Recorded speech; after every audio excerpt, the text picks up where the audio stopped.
Sorry, Katie, I couldn't, it was cutting in and out. I heard something about playing. Something about... Hello, good to see you. Hello.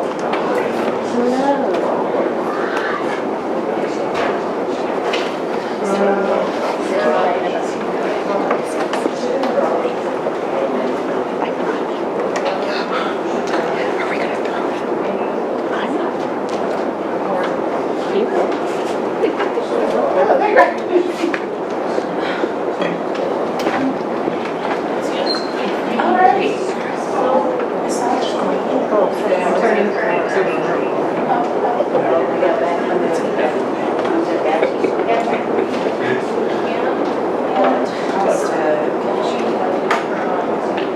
So we will go ahead and call this meeting to order.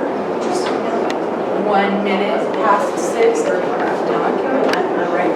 Awesome, look at that. Just go around. Mr. Newby, would you be so kind as to lead us in the Pledge of Allegiance today? Pledge allegiance To the flag of the United States of America and to the republic for which it stands, one nation, under God, indivisible, with liberty and justice for all. Thank you. And if everybody can please remain standing, that Ms. Irving, I believe you have, unfortunately, some additions for us. I do. We had, since our last board meeting, we've lost 9 of our brothers and sisters in the fire service. That brings the total line of duty deaths for this year to 77. On May 29th, Jeffrey Deschaines, 54 years old, of a medical emergency in North Andover, Massachusetts. Also on May 29th, David L. Warfel, 57 years old, a medical emergency. He had a heart attack after leading training exercises as part of the Wildland Fire Academy in Harrisburg, Pennsylvania. May 30th, Jeffrey Riley, 64 years old, occupational cancer, Toledo, Ohio. June 6th, Joseph Bonanno, 75 years old, occupational cancer, Toronto, Ontario.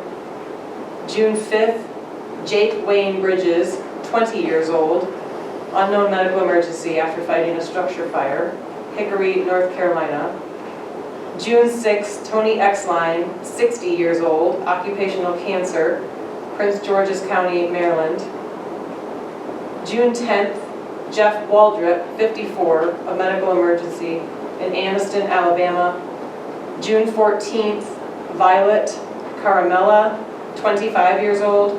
She was in a training accident and died on scene from traumatic injuries during an ATV accident during training. Asheville, North Carolina. And June 15th, George Cole, 75 years old, occupational cancer. Take a moment of silence.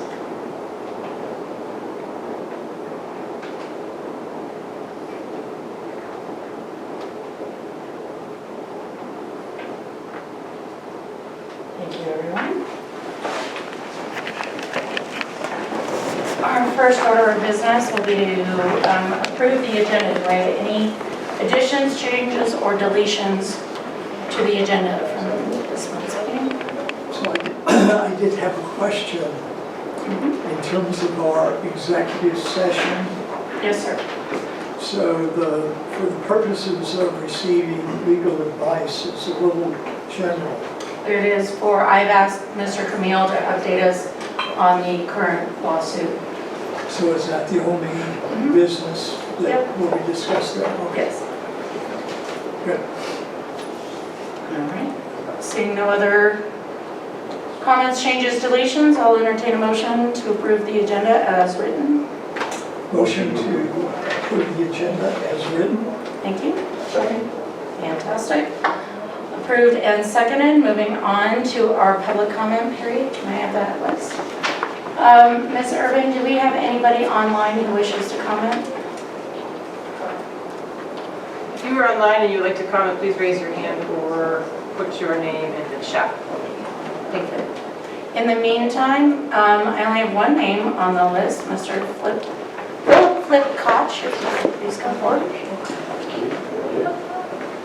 Mr. Koch, in honor of what I advised Mr. Whitehead last week, any sort of setup or delivery, this is your warning. It will now count towards your time. So going forward, Okey-doke. Yeah. People have been warned.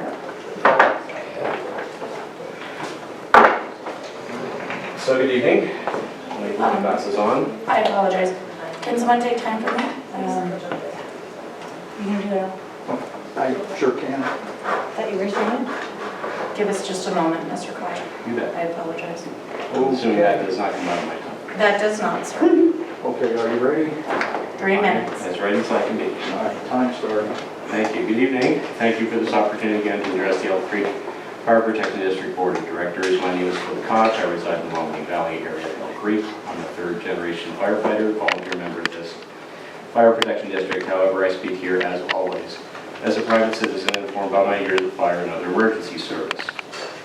Per Cora requests, all this information comes from that. First, the updated newbie legal cost tally. In the past 29 months, Elk Creek taxpayers have spent $49,479.22 on legal fees directly attributable to this director, now amounting to 57%, of Elk Creek's total legal budget during this period.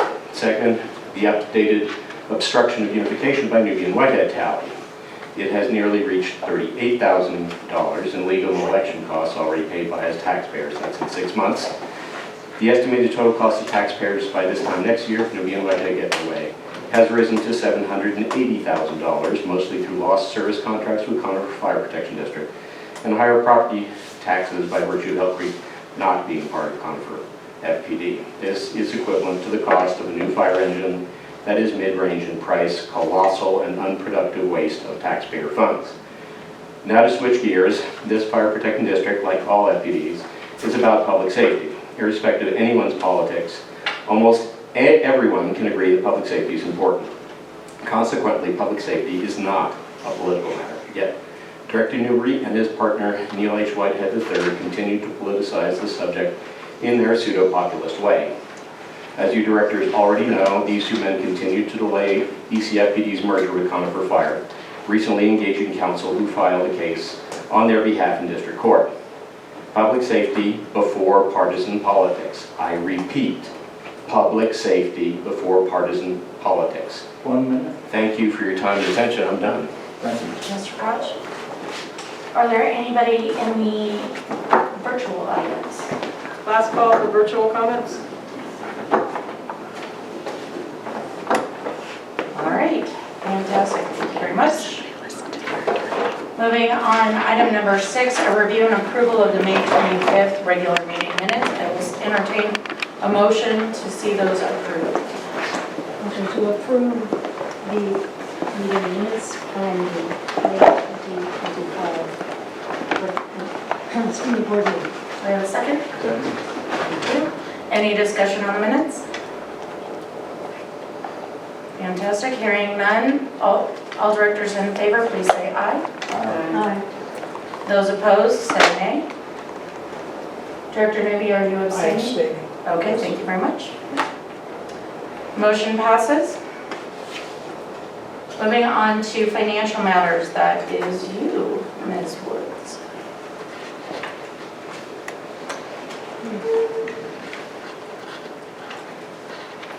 Okay, you ready, Bethany? Just about. Just not. Okay. Okay. There we go. Okay, this is meeting of June 26th, board meeting of June 26th, 2025. Next slide.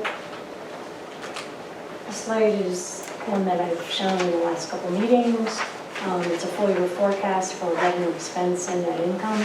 And as you can see, if I put my glasses on, I can see it is the forecast for the end of December year to date is for revenue of $7,533,576 and expenses $7,443,742, making net income forecast budget, whichever you want to call it, $89,334.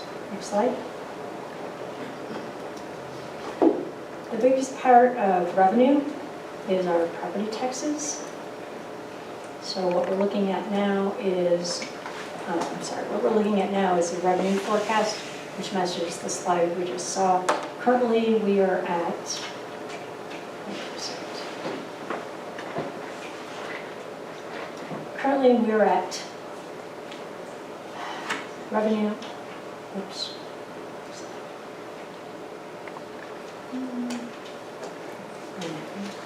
I'm having difficulty with my slides. Sorry about that. So our revenue forecast, we are currently at an actual revenue year-to-date in May 2025 of $3,640,459. The forecast for May year-to-date, $3,771,629. So basically the contributors to the actual revenue is year-to-date property taxes are the bulk of that number. They're at $2,784,591. Ownership taxes came in at $135,000. Year-to-date interest income is $138,000. Year-to-date net ambulance revenue is $138,000. Year-to-date grants, which includes mitigation grants, are at $298,451. We actually added $60,000 in the month of May for mitigation grants. Reimbursement from Conifer Fire is at $108,000. Next slide. For expenses, the biggest bulk of expenses is labor, but we'll talk about departments when we talk about this. So year-to-date expenses are at $2,684,863, so about 42% of the year has gone by.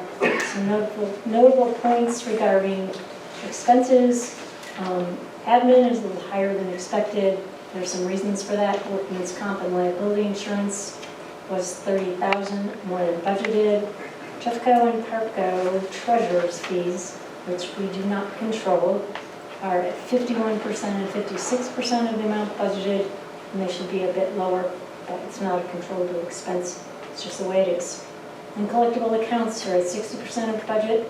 Ambulance billing services, again, are at 76% of budget. Legal expenses are at 62% of the forecast. That amount will continue to increase because of legal expenses related to anti-notification lawsuit brought by one board member. Fire slightly higher at 44% of their budget, EMS at 47%, wildland suppression at 64%, and we do want those people working hard. Training, fuels, crew maintenance, capital, our stations are all under budget. Next slide. So about property tax revenue, which is our biggest revenue number. Year-to-date property tax is at forecast is at $4,572,220. Actual is at $2,784,591, which you see on the graph. Forecast is at $3,047,823. We are expected to see another jump in July because some residents buy their property taxes, have part of the, and the rest of it in July. Next slide. Just like property tax is our largest revenue number, labor is our largest expense number. Approximately forecasted at about 62% of the expense number that we have. So year-to-date labor net of SURF, which is the labor forecasted for out-of-district fires, is basically forecasted to be $3,528,302. Current, we're at $1,586,330. Forecast for May is $1,285,455. Next slide. SURF labor, that's the labor spent for out-of-district fires.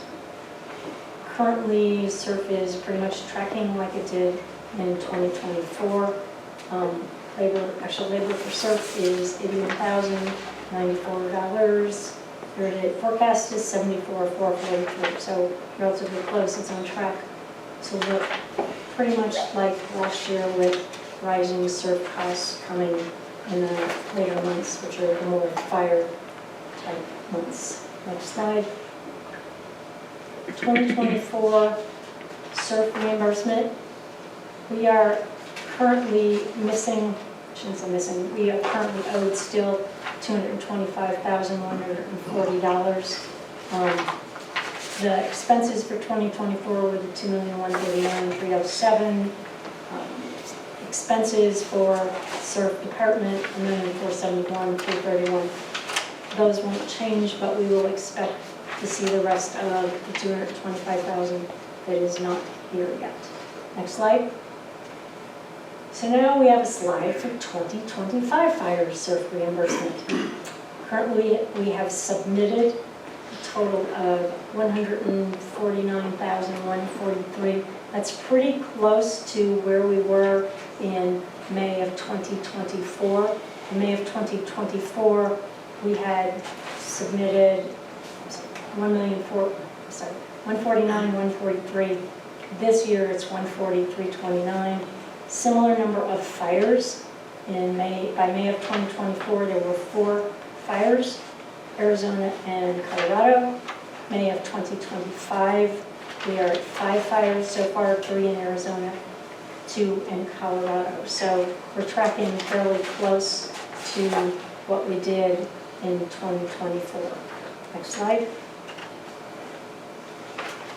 Expenses for the month, total expenses for the month of May was $394,418. So I make a motion to approve the expense number from the stage ledger for $394,418. Second, please. I'll second. Thank you. All in favor, signify by saying aye. Aye. That was everybody. Yay, motion passes. Thanks for making it easy. Can I ask a question? Absolutely. What you got? Director's fees, what is that exactly? You get paid a whopping 25 cents a day for doing this job. So we're already at 86% of the budgeted amount? And there won't be any more. That's it. So what it is our 2024 director's fees were paid in January of 2025. Gotcha. So, Thank you. so next 2025 fee, your 2025 stipend. And then there's something called a volunteer incentive fire, that we're at 95% of that budgeted amount. Yeah, Chief, can you speak to that? yes, that's a one-time, so to pay out. What we do is volunteers earn points for all of their activities, calls, et cetera, and then we have budgeted that line item in there. Gotcha. Then we divvy up that money based on the points and the number of people, et cetera, and then we cut those checks. Okay, once. We did that, yeah, Okay, one time. so we're actually under budget on that. Yeah, Yay. We are. Thank you. Fantastic. Chief, your turn.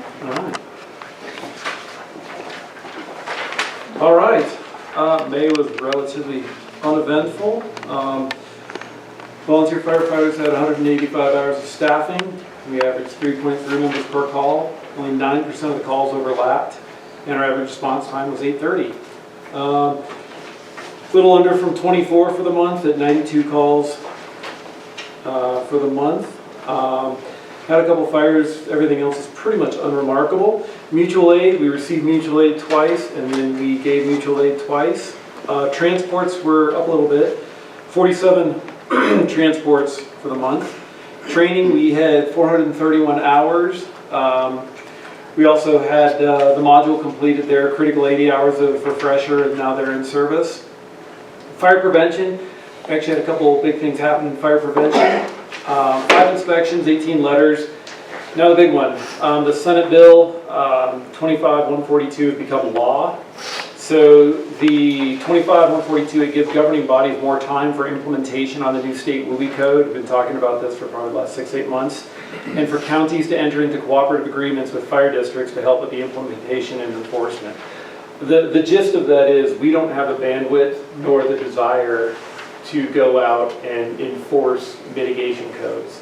Because the way it was written at the state level, there are financial implications for people that don't comply and a number of other things that there's no way we can do it. So through the work of Commissioner Dahlkemper and a few other people, they started extending it. So we were going to have to work on that this spring. They kicked the can down the road, and I believe it's the end of this year that we have to come up with a plan? Is that what it is? Yeah, adoption will be April 1st next year. Yeah, so we've got some time.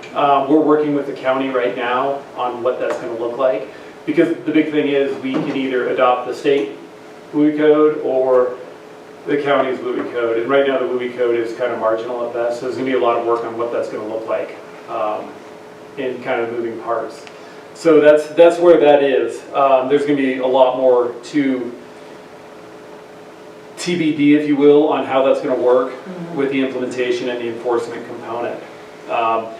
Also another big thing, and this is a big shout out to Captain Rush, the Jefferson County Transportation Design and Construction Manual.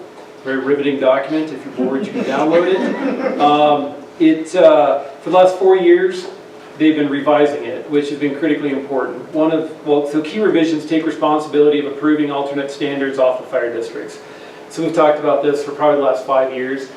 The county would push back on the fire protection districts to approve alternate standards.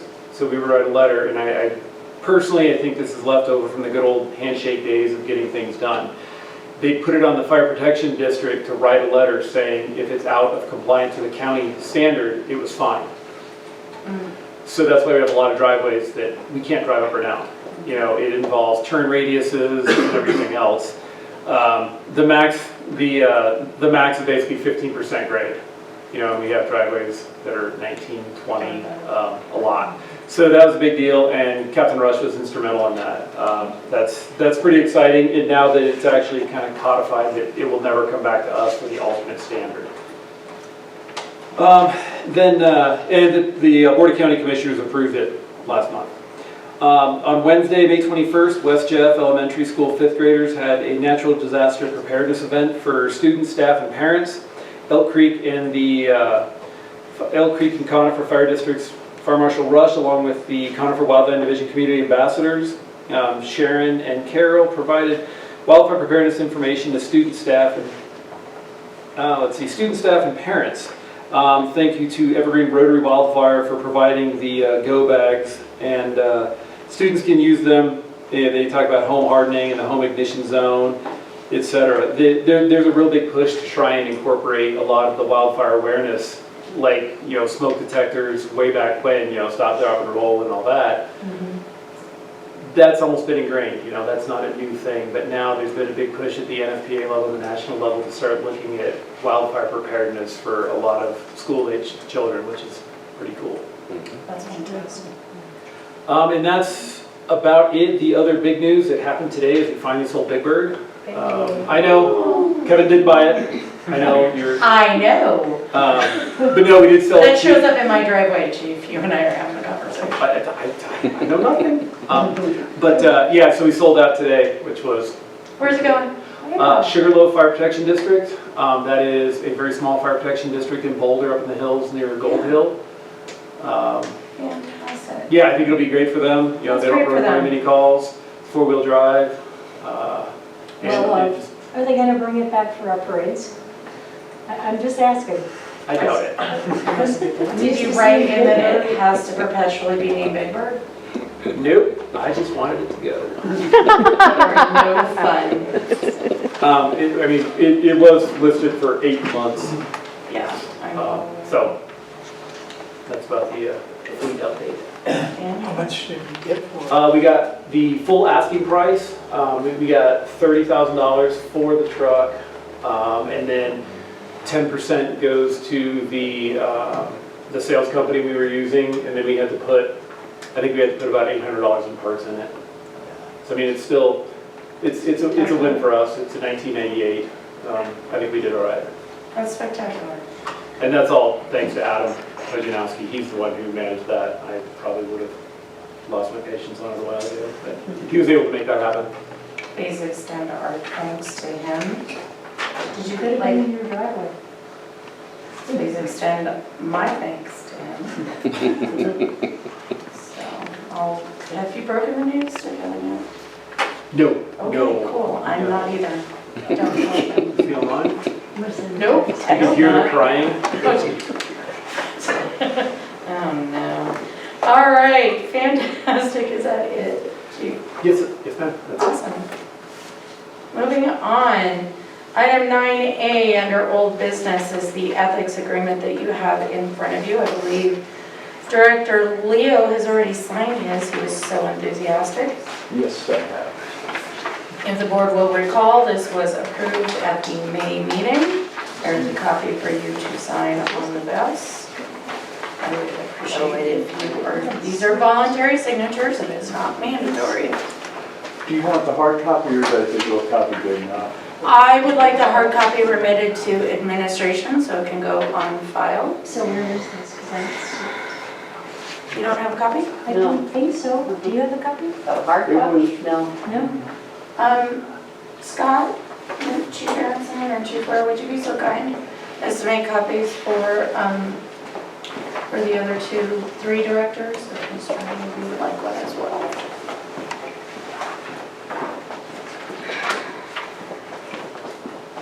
And if you could just pass that to the chief at the end of the meeting, it's Okay. fine. And just so it can go on file with the district. I would like those uploaded, please, to the website. The ethics statement, or the signed. The signed ethics The signed agreement. ethics statement. Yes, please. They're all individual ones. Yep, Do we need to make a record of who signed in the minutes? I think it'll be evident on the website. It's a voluntary, but I will be signing mine if anybody's interested in it. So. Director Newby, are you signing yours? I haven't decided yet. Sharon, you're signing? Yes, absolutely. No, I'm just- Yeah.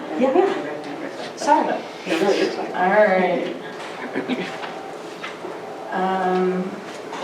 And moving on to a bylaws update.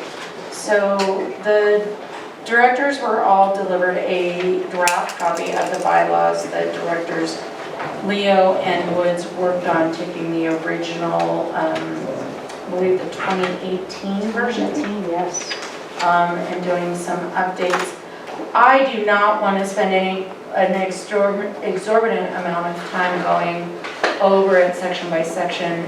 I would like to start with directors Leo and Woods giving us just a 30,000 foot view of the significant changes, so everybody in the audience, thank you, can be made aware. And then we will move on to discussion. The intent of this is to have an open dialogue, give some direction and feedback to Director Woods and Director Leo. And then the second version will go to Mr. Camille for his legal review. And then I would like to have these on old business next month for approval. Sir. Please. Thank you.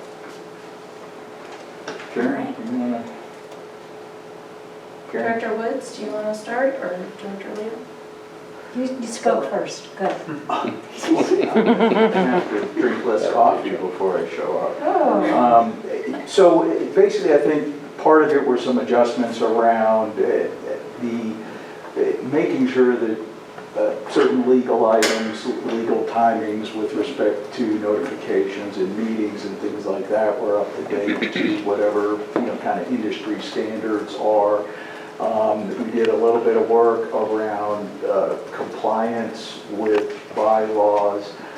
We attached as Exhibit A the ethics agreement that we all or that some of us have already signed. As Exhibit B, we attached the public comment rules, just so that there's a record of those in the bylaws. I think most of the rest were fairly benign. I mean, from my perspective, those were the big items. Fantastic. Director Woods? All right. That's pretty much covers it. We updated a lot of the election dates because now we have 4-year terms versus in 2018 there were 3-year terms. So those were updated. The dates of the election were consequently updated. So those were kind of, just needed to be updated. A lot of and John, when you look at it, a lot of what I call the legalese in here is pretty much the same. We didn't do anything with it because we figured you'd cross it out anyway. Yeah. But, I mean, Al really helped a lot. I really appreciated his help with it. Because it was, it took a while just to go through it. The notice of meetings, we updated, I think, I don't want to say significantly, but we brought it up to date in that the notice of the meetings are on our website. We don't post like a copy anywhere in a library or in a public place. It's just everything's on the website. So that was updated, and I think that was, I don't want to call that significant, but I think it kind of brought it to the 20th century, shall we say. Otherwise, it's pretty much, it's very similar to the 2018. We've just updated a lot of things that needed updating. So if everybody would read over it, and we can have, any comments should go to me right now, or if you want them through you, that's fine. No, they can go directly to, I don't need to be a bottleneck for any of this. Because I'm sure there'll be some comments, and we welcome comments, so whatever people have, those comments. Awesome. When do you need them back? We need them back, I would say we need them back in a couple of weeks. And the reason for that is because What is your timing, Mr. Camille, to have them ready for the July meeting? I mean, you all set the target on that. I know you want it at least a week before Right. the meeting date. And so, I mean, I think for me, just based on kind of what I'm hearing, because I haven't heard yet, I mean, again, knowing the 2018 version, having looked at those, and just generally with bylaws, not a lot has changed. It's mostly the modernizing and maybe kind of working on some language clarifications, which it sounds like for the most part what happened. So, I mean, even if I have it, I would say even a week before the packet deadline, that'd be more than enough time. So that's basically 2 weeks before the meeting, Yeah. So 2 weeks before the meeting. and then we need a few days I before. feel like you guys should have a week. So a week from today, please remit any comments. So that would be July perfect. 3rd. Is my mouth right? July 3rd? If you have any comments, questions, suggestions, deletions, recommendations, please remit those to Directors Leo and Woods. Carbon copy, unless you have something today. Question? Yes, Could sir. I ask for a copy of whatever you want us to consider, like a Word document with changes on, so we can easily see what The red line version? what a red line looks like? You can do that by So- comparing the PDFs. Do it in PDF, is fine, but just make a copy with the changes on. Like I said, you can use a PDF editor to compare two PDF documents, and it'll highlight all the Yeah, changes but and for words. old guys like me, I mean, maybe you have that tool, but I don't. Sharon, the document, so I converted it to a PDF to control the version history on this. Is the document you have a red line document? The original document that you sent me, is that redlined? No, it is not red line, because when I made the changes and then saved it as a quote final version with draft. Okay. So, I can handle that. Because I'll go through and look at it, and I can just create the compare, because we have both, either for Word or PDF, we have the ability to make those compare, and it'll just show up and Okay. log out what changes were. So Yeah, I just don't want to have to go through Right. line by line yeah. and compare. So when I look at everything and send it back, I'll send back a clean final and a red line copy. So So it'll have both. he's asking for. I think what you're our- asking for I is wanna in go- advance. Yeah, I Oh, want to. now? Yeah, now, so that I can, So I can, Sharon, if it's acceptable to the board, I can take the original 2018 bylaws and then take what we did as final, and we can do a red line. If you could just do a red line, when You it's want me to do you it? want to go ahead? Thank you, Al. Do you think you could have that back circulated by Monday? Oh, I can have it out tomorrow. I'm Fantastic. retired. Does that work? Yeah. Okay, awesome. All right. Fantastic, so everybody will do their part to remit these for approval at the July meeting. Is there any other discussion? So you want comments back by the A week from third? today, Okay, week from today. by July 3rd, so that Al and Leo can incorporate or respond. Both of us? Al and Leo. Al and Leo, it's your alternate personality. I told you I was gonna do this at least once per meeting. That was my one. So that both Al and Sharon have sufficient time to get it to Mr. Camille. I'll double name you. So, and so that everybody has the time they need to get the work done in time. All right, does that work with your schedule, John, to have that back to us a week before the meeting? Yeah, that's fine. So it can be incorporated? Fantastic. All right. Do you want the 2018 one in a Word document? Or do you want it just in PDF? I don't know. If you have it in a Word document, you can send it. I might have it in a Word doc. Well, Mr. Leo will absolutely have that. I don't know about Al, though. Al's question. Al's a little suspect. Surly. Very Direct all inquiries to Leo. Yes, so we're up. So, Yay, yeah, I can- yay, Al. Got it. Fantastic, thank you, sir. All right, moving on to new business. Is the auditor online? And please refresh my memory, who is presenting? Eric? I believe Eric is. Eric? Eric, is that you? I am. You guys hear me okay? Fantastic, thank you, sir. Eric, do you need to show me anything on your screen? I was going to ask you guys what would be easiest. If you want me to share, I can, and I can just kind of scroll up and down the page. Yeah, let me just quickly Let me see if I can. I don't have one. It works. Okay, no problem. There, I think I've got to send a little request to you. Okay, let's see if that works. I If accept you want me it. to jump on camera too, let me know. If you can just tell us what PDF. Yeah, see if that share works, Eric. It should be working now. No, I have. I just want him to tell us which one he's looking at. If not, let me know. I gotta change this setting potentially. Oh, there we go. Nope, I think I got it. Wonderful.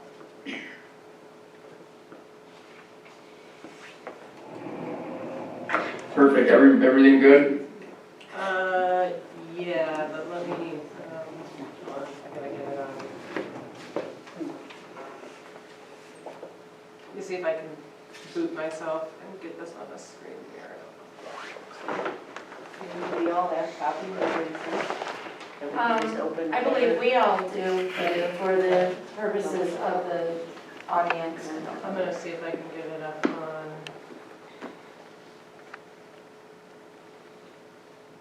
Sometimes this computer doesn't like to do this. Give us just a minute, sir. Yeah, no worries.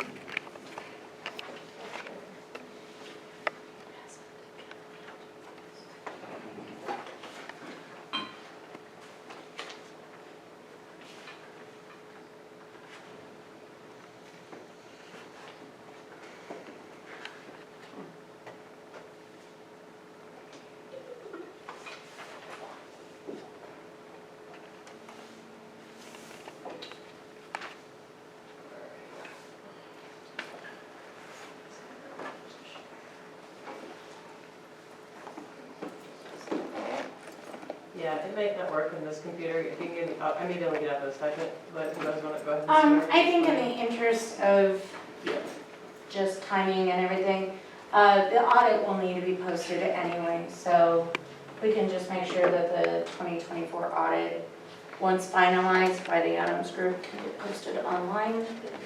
That would be most appreciated, and then if anybody has any questions, they can always bring it back. Sound good? Yeah. All right, if you would please, Eric, if you would please go through and just give us the lowdown highlights, how awesome is Yeah. the Elk Creek Fire Department in managing their finances? Absolutely. And to kind of speak to what I heard you just mention, these are finalized, they're done, they're out the door. Awesome. And we submitted them to the OSA on behalf of the district. I believe earlier this week is when I submitted it. So everything should be taken care of for 2024.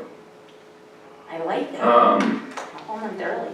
with that, kind of the first letter that I've just got pulled up is what we call our governance communication letter. It's kind of a 30,000-foot overview of the audit process and I guess what audit standards kind of tell us we need to communicate out at the end of the process. So with that said, I think it's accounting, everything's an exact science, but there are a lot of numbers within your financial statements that from our perspective we consider to be estimates. So we do work over those to basically get to a point where we can conclude they're materially correct.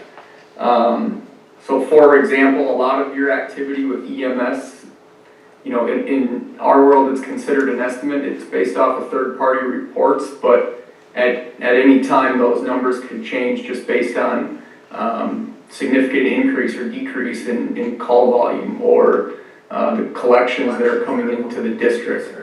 Another example would be that big pension activity through the FPPA. Those numbers are based on actuary reports, and so again, in our world, we consider them to be estimates.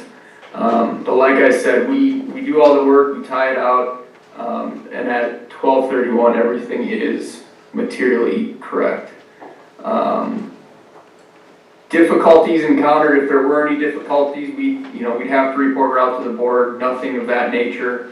You will see a listing that's at the bottom of this letter, which is just kind of a listing of the adjusting journal entries that were posted.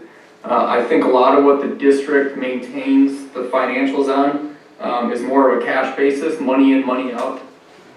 So a lot of the entries that we post are just to get your financial statements from kind of that cash basis to the accrual basis, how they're reported within your financial statements. So anything that you see down on pages 5 and 6 of this letter are those entries. We do have another letter that's kind of what we call our internal control related items.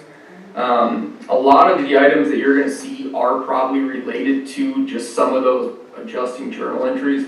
Some of them are some bigger numbers that in our world, again, we probably consider material.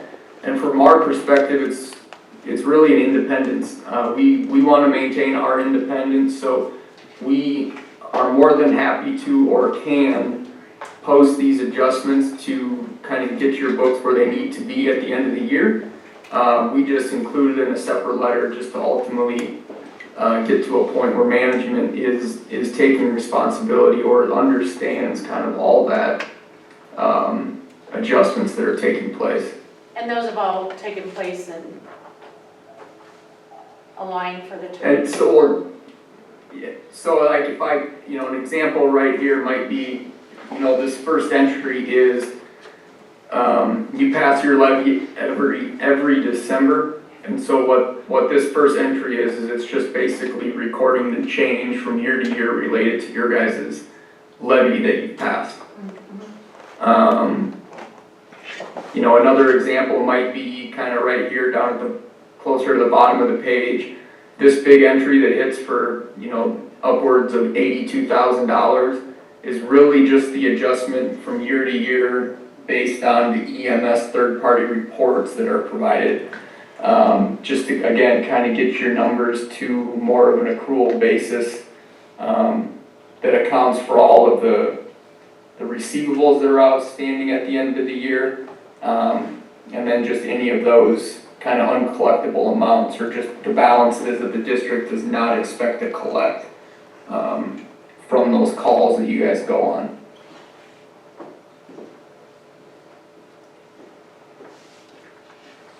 That's really all I had in terms of kind of the governance letter. I mean, the high level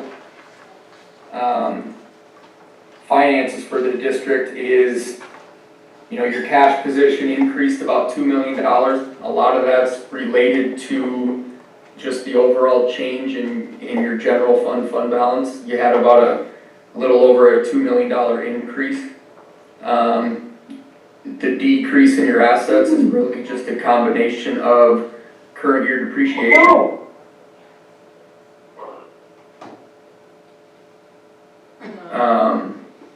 And then ultimately, kind of looking more at your income statement, the big numbers that you're gonna see changed are those operating grants and contributions, and then down below under expenses, the fire protection. A lot of that's just that, state reimbursements, and I can't think of the name. I know the abbreviation C.R.S. All of the calls that you guys go out on and ultimately get reimbursed through the state. That's why your revenue number jumps so high, and also why your expenses jump so high. I think one thing I'd like to point out, I know you guys did pass a budget appropriation this year. In the world of Colorado budget law, the one thing that I think take a look at next year is this total expenditure line. So you had about $6.8 million worth of expenses in your general fund, but you only budgeted 6.3. And so you had a kind of a budget deficit of $500,000. And so again, 100% of this overage is really related to this emergency type medical stuff. And so I would just take a peek at this at the end of last year, and if you have to do another budget appropriation, do the appropriation that essentially covers your total expenses. You're not going to get dinged in it. You're not going to get slapped on the wrist for it. It's just a note that goes into your financial statements that says, hey, you overspent what you budgeted. So that'd just be something to look for next year. So, John, did we that budget amendment that we voted on last month, that was not what he's referencing, is it? I don't believe so. I don't believe Jake, so. that was, No, I don't think so. Yeah. okay. So, can you work with Barb to bring forward a budget amendment for the 2024 budget? Yeah. Reflecting the change? It's a simple budget, and John, you can help with that resolution, please, just so we're clean on the books. Just a 2024. Well, so these ones are already finalized and out the door. So you guys did appropriate. I mean, your original budget had 5.9 million of budgeted expenditures, and you guys did pass a budget resolution that got you to the $6.3 million.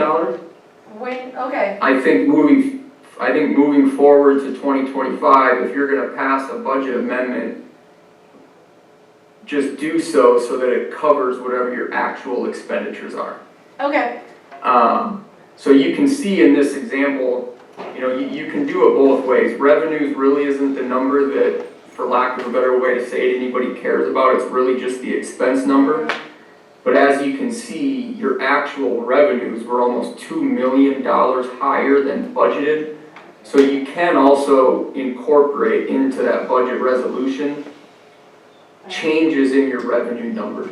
So, in theory, looking at that intergovernmental revenue line item, you could appropriate that revenue number and increase it to 2.1 million so that your net changes at the bottom just aren't a big deficit number, if that makes sense.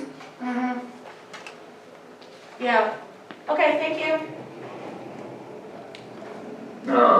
Other than that, that's all I had. So any questions, comments, or concerns? Don kind of joked about it a little bit at the beginning, but, understanding, what you just stepped us through, your opinion with respect to this is these books are sound and the district is being well managed financially. Yeah, at the end of the day, page 3 of the financial statements for 2024, unmodified or clean opinion. Yep. Thank you. Fantastic. Thank you. That's great. Awesome. Well, thank you very much, sir, for your service this year, for working with our staff and doing that audit. And thank you for presenting today. Does the board have any? No, I appreciate it. Any additional questions? Awesome. Have a wonderful night. All right, take care. Fantastic. Okay, so we have moved to item 10B, which is an executive session for the purposes of receiving legal advice with regards to our current unification lawsuit. So I would entertain a motion to move into executive session. And Director Newby, I would ask you Yeah. kindly to will recuse yourself. Yep. Fantastic. Thank you. Can I grab your eyes? So I can Yep, scan them, get them on the... absolutely can.